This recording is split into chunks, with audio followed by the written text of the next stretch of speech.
Welcome to Curb Enthusiasm. I'm Emily Weidenhof, joined today by Shawn Macias, Director of the Bicycle Program at DOT. Great to be here with you.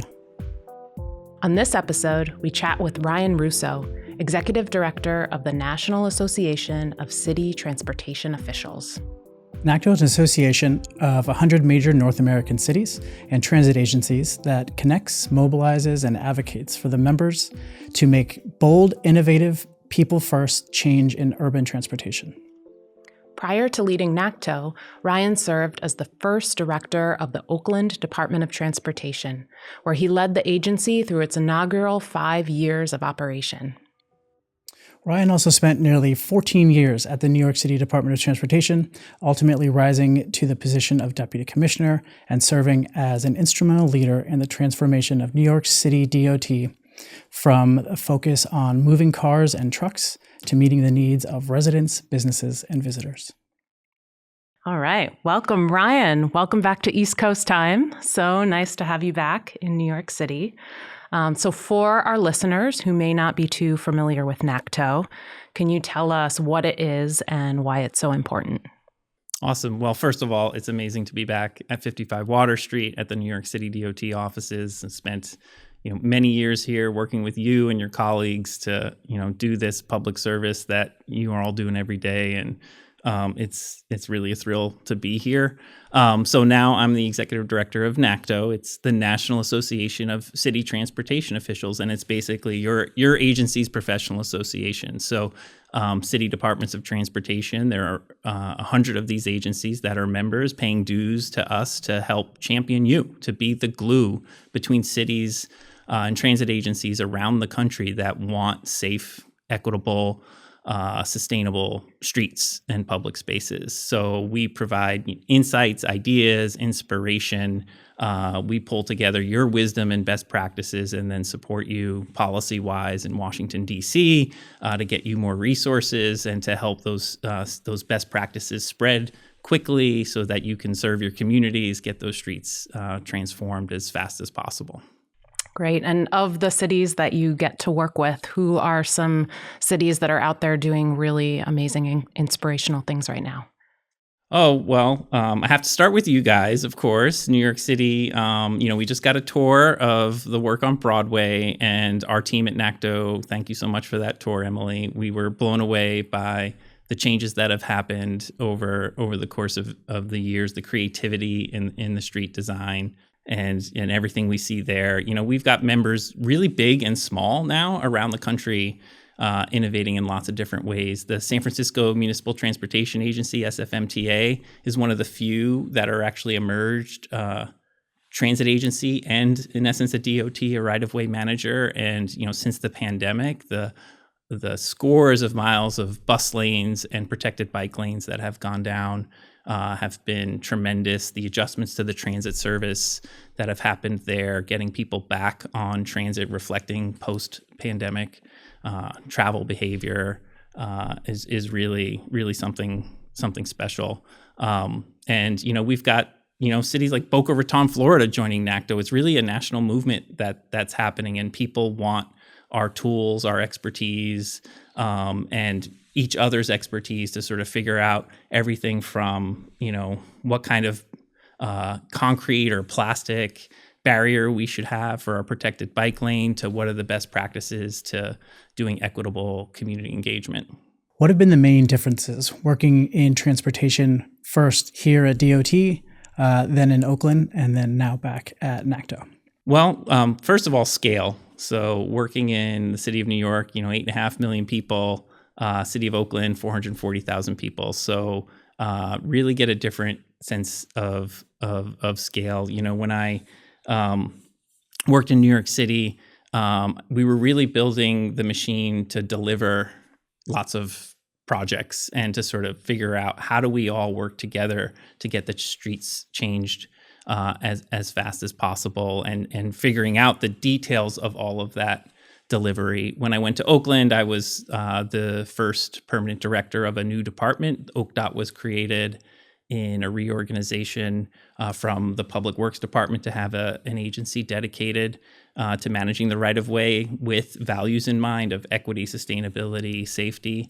And the job there was to build that team and build that capacity and manage that team so that it also could deliver for its residents and for their values. Now that I'm at NACTO, really it's about NACTO is a supportive place that is clearing the path, hopefully, for cities and its members and the public servants to get things done around the country. So hopefully I'm part of a team that's taking its experience and knowledge and doing that work and sharing it with cities. It's more teaching, it's more education, it's more supportive, and sort of on the back half of my career, it's really exciting for me personally to be in this role where maybe you learn a thing or two over 20 plus years that you could share and someone could take, whether that's how should we organize ourselves to deliver to some of the more technical work that cities are dealing with. It's fascinating to hear how the positions kind of force you to evolve as a speaker and somebody in the public realm. How have these positions kind of informed your view on leadership? I've seen different styles of leadership in different places and different willingness among, say, elected leaders to sort of take risks and innovate and to stand up for the work. But also what I've learned over time is how important it is to stand up for the people doing the work, which isn't always the same thing. I've learned firsthand how passionate public servants are to they get in this business not to take gold-plated vacations or retire early, or they're doing this because they believe in keeping the public safe and correcting historic wrongs, and they're facing lots of challenges. And so a strong leader supports them and sometimes, gets in the way and takes the fire for things like when, a privileged community is asking to distract from the data-driven needs that the planning has surfaced that we need to, focus our resources on. And then sometimes there's asks to go do the work in someplace else and shift gears. And, leaders are really important to sort of say, well, we had a plan, we adopted a policy, you said this is what we wanted to do. How do we stick with that? And so I've seen, leadership comes with a cost. And I've seen, leaders who step up and stick with it, which is, commendable. Absolutely. I know, being on the side where you're getting a lot of no's, hearing a lot of no's, it's great to be supported so you can secure the one yes that gets the project, across the finish line. Ryan, could you share a little bit about how you found yourself in the transportation field? What led you here? What interests you? What keeps you in the transportation planning field? Yeah, well, first of all, I grew up in a rail suburb on Long Island, and I had one of those, like 80s childhoods where you could bike around your neighborhood, but all of my friends lived on the other side of this really nasty arterial, Jericho Turnpike, that I wasn't allowed to cross. And it was, isolating and lonely. And I think that's it's amazing that in my career now I've had the opportunity to try to stitch neighborhoods together by making those big streets, friendlier, easier to cross. But I directly came to urban planning and fell in love with cities out of undergrad. I was living in New York City on the Upper East Side, and getting to my job in Midtown, I occasionally biked, but actually it was the late 90s, so I used rollerblades down 2nd Avenue with no bike lanes to get to my office job in Midtown. And I loved how convenient it was and not crowded on the subway, and then discovered that there was a whole world of trying to make our streets safer and better, and that you could sort of have a career in helping our transportation system. And hadn't heard of what urban planning was until about 3 or 4 years into that job. And once I did, there was no looking back. Hey, listeners, we hope you're enjoying this episode of our podcast. for those of you who are as enthusiastic about transportation and planning as we are, we'd like to hear from you. You can submit topics and questions that you'd like us to cover at nyc.gov/curb enthusiasm. And now, back to our conversation.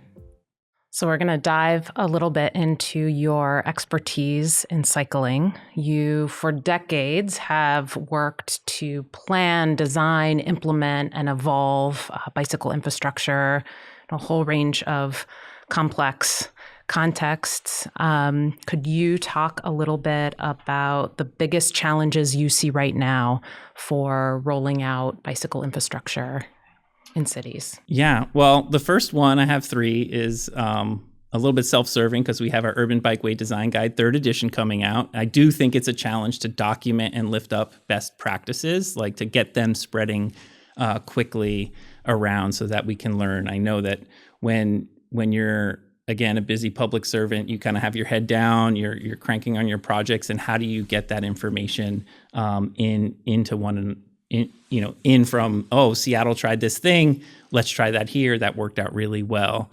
The second biggest challenge is really envisioning the improvements and getting the buy-in, sort of a broad-based buy-in. And, a lot of times communities, business owners really are, inherently,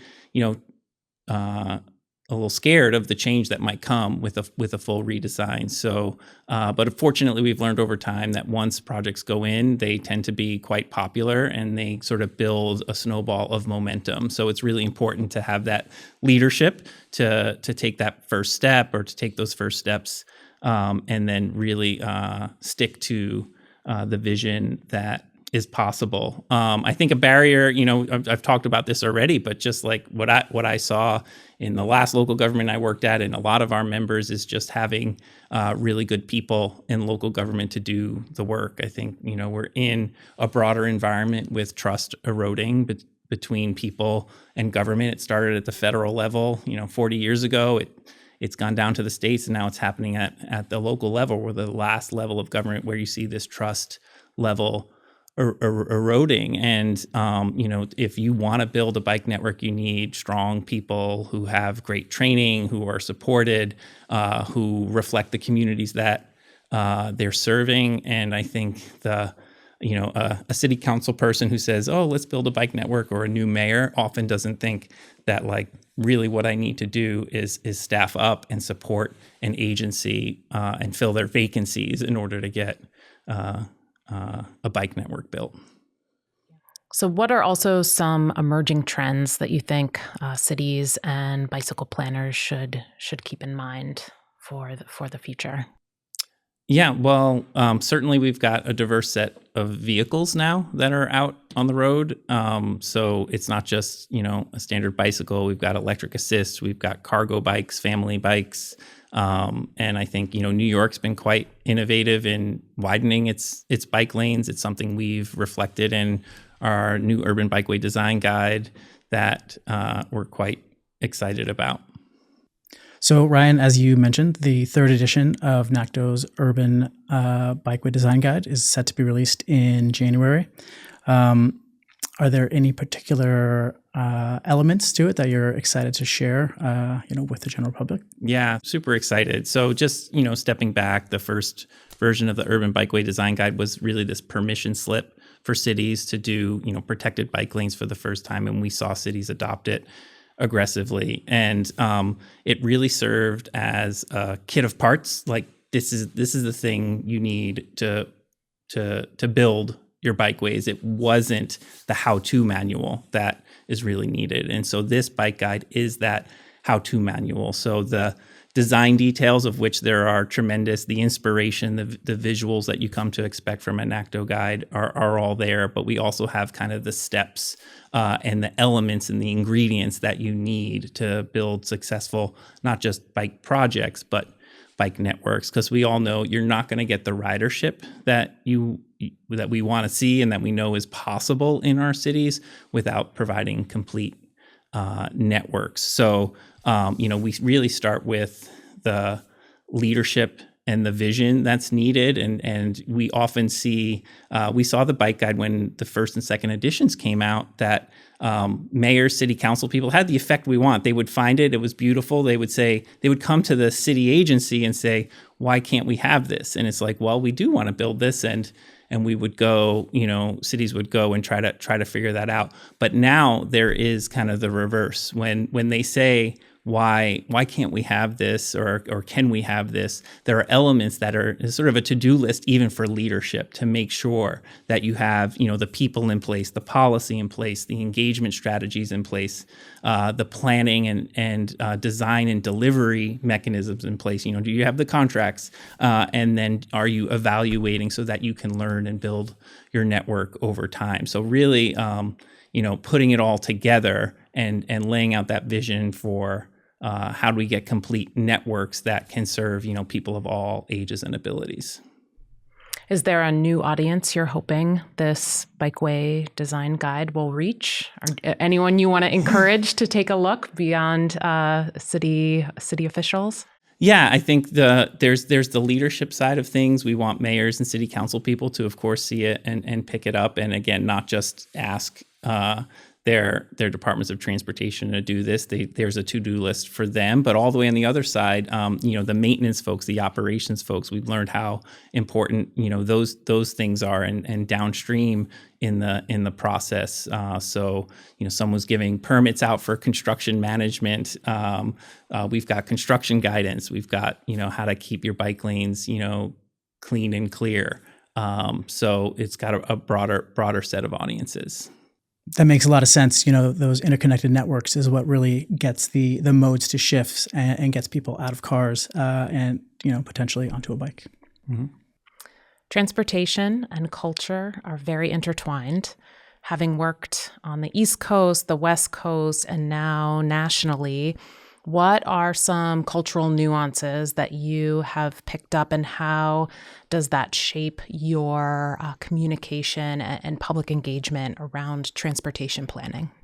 Yeah, well, in terms of kind of the practices I've seen on different coasts, our city, Oakland, and I think other cities on the West Coast were really excellent at starting to embed equity into the planning process for developing bike networks, to really not really calling for equal outreach amongst the whole city, but to target neighborhoods that were impacted by redlining, the building of the interstate system, and to sort of say these communities in which have strong reason to distrust government need to be a part of our transportation planning and a part of the kind of repair for those past wrongs. And so our bike plan, we had paid community-based organizations. We were focused on the development of those neighborhoods, and we really learned a lot and pivoted the plan to elevate their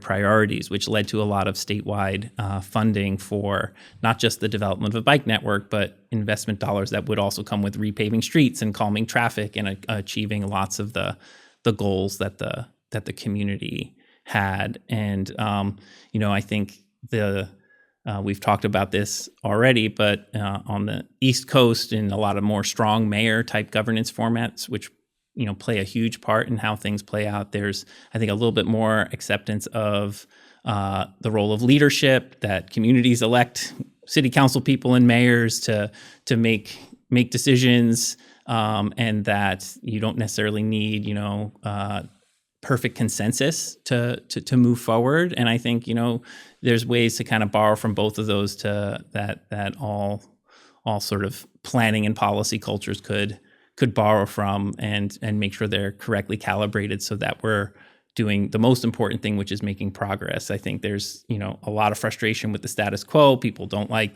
congestion. They don't like the lack of safety. And so we need to be figuring out ways to bring the change that we know people want to see. Yeah, I think one of the both big challenges, but also what makes this work so exciting in the transportation field, is needing to navigate across a lot of different scales. So you're talking about both keeping the larger network in mind while also really engaging deeply with communities at that kind of hyper local scale. And there are plenty of gradients in between that. Could you maybe talk about some examples or, a personal win of really negotiating between these scales and kind of balancing all of the different scales in a design and kind of achieving a cohesive outcome? Yeah, I mean, I'm really excited to feel like we should continue to lift up the Street Ambassador program that I worked with some of your colleagues on to help launch, about really meeting folks where they are in the process of developing a neighborhood bike network that recognize that cycling has a citywide need, and then you need to make regional connections. But to figure out how we do that citywide, we need to do that with the kind of the wisdom of the community who are experiencing the streets every day. So talking to people in places that aren't your traditional community meeting in an evening where everyone gets 2 minutes to speak was something that I think that worked really well and seems to be continuing to work well. And we've seen those community engagement best practices spread to other places. And we duplicated some of those in Oakland in some of our projects, and providing people food at community meetings or childcare, seeing that. But the message being, we are adopting a bike plan. We are changing our streets. We need your input into how to do that, where to do that. What are the priorities as we develop the plan, search for funding. And those priorities can come from the community. It's not a whether we're gonna do these things or not. It's how are we gonna do these things together.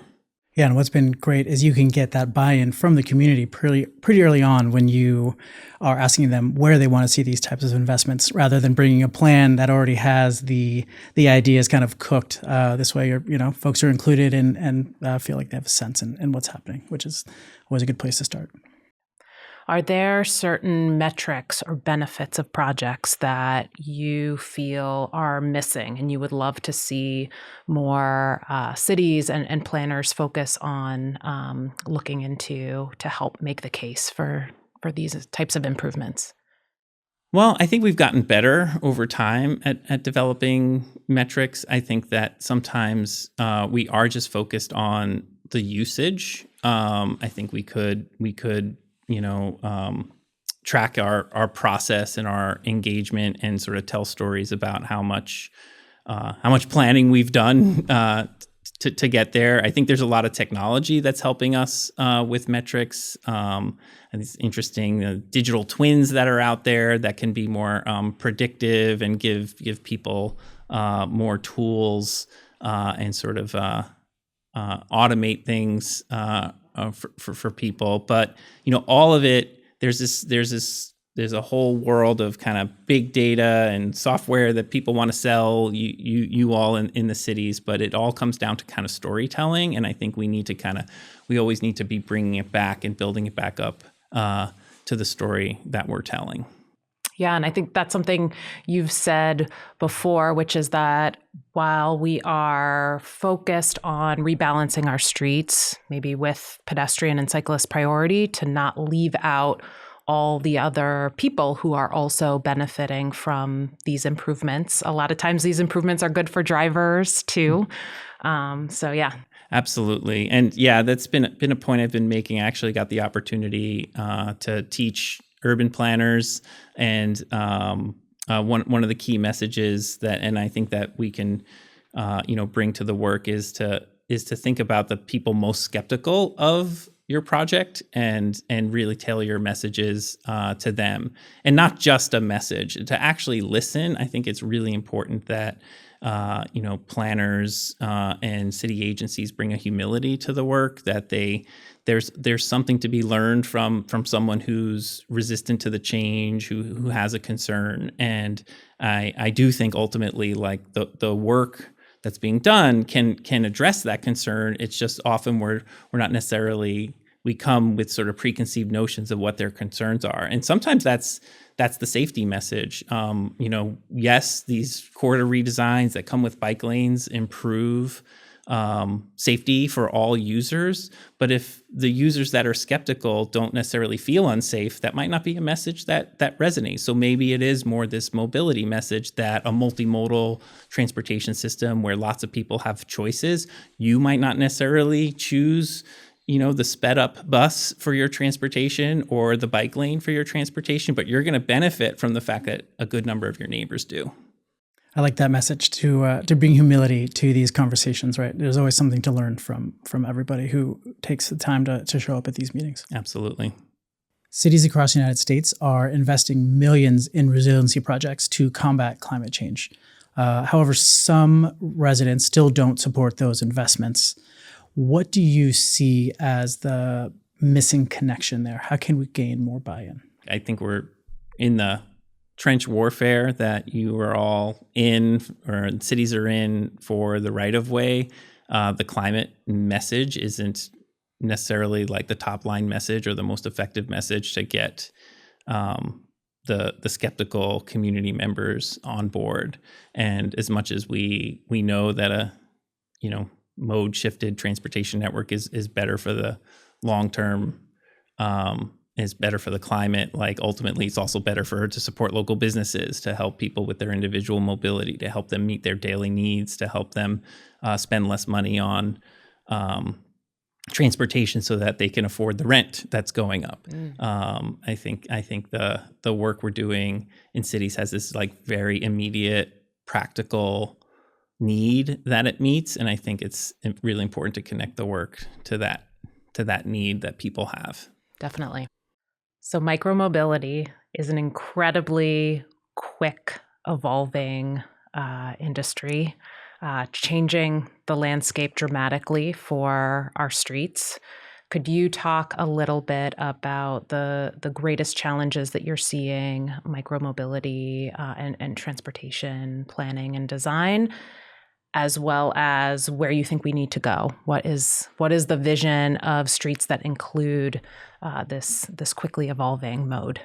Yeah, so NACTO follows the shared micromobility industry very closely. We have a shared micromobility snapshot, which has all the data that you've seen in the shared scooter and bike that are happening in North America, and I encourage everyone to check out that snapshot. We know that urban trips are short. The vast majority are well under 3 miles, and so there's a tremendous potential for mode shift, and we've seen that adoption. But there's some challenges that I think we are maturing, and we see the barriers, and we need to be thinking about those barriers. Trip chaining is both a barrier and an opportunity. Women often have to do more trip chaining than men, and the ability to switch from one mode to the other and be able to leave the vehicle in a shared micromobility setting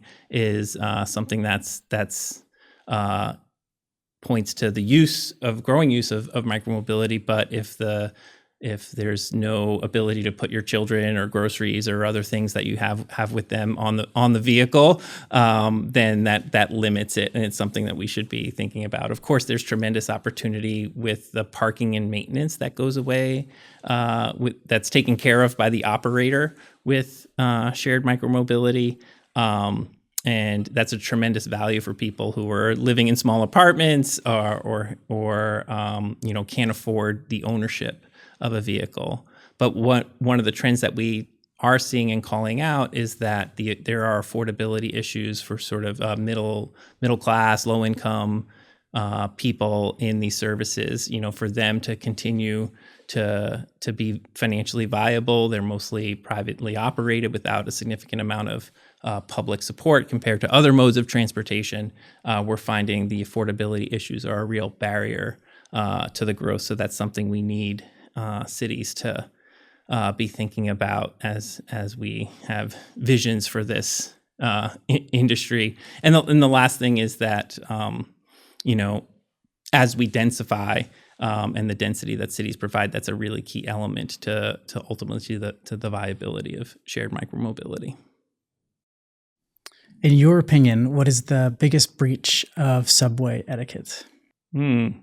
Ones that I do or ones that other people do? I'll take both. Honestly, I'd love to hear.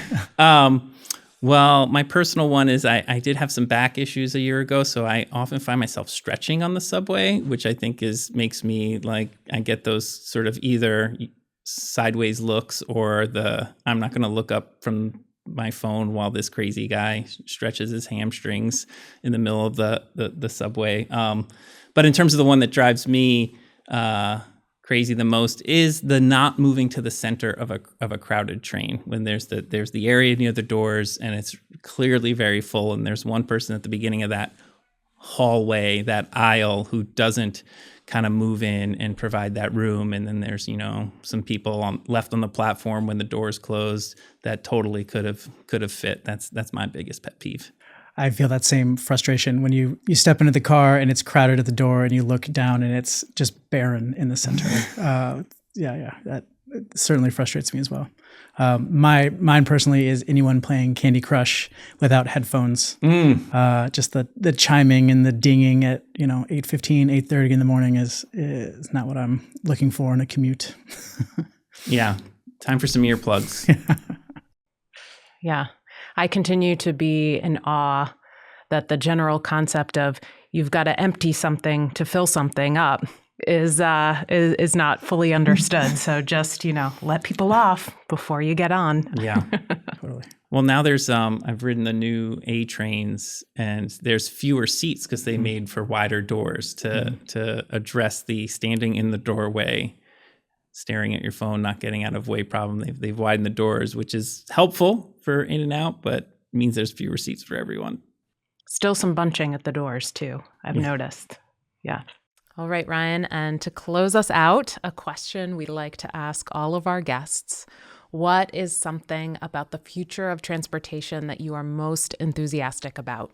Well, I've got a nerdy one, which is, really the growth of data and evidence-based decision-making in cities to give out the limited resources that each city has, whether you're New York City or a small city somewhere. It's all about priorities, your values go in kind of what you do. And we're democratic and we listen to the public, and it's very important, but we don't want to just have the squeaky wheel, get the grease. And NACTO's been trying to lift up a lot of the best practices of using data and evidence-based practices to make sure those safety improvements, that traffic calming, go to where the problem is biggest. I have another one that's a little more big picture, maybe, in that, I think at this moment we're being reminded that cities are places where we connect, whether we understand one another, even with our differences, and then ultimately they're places where we find our joy.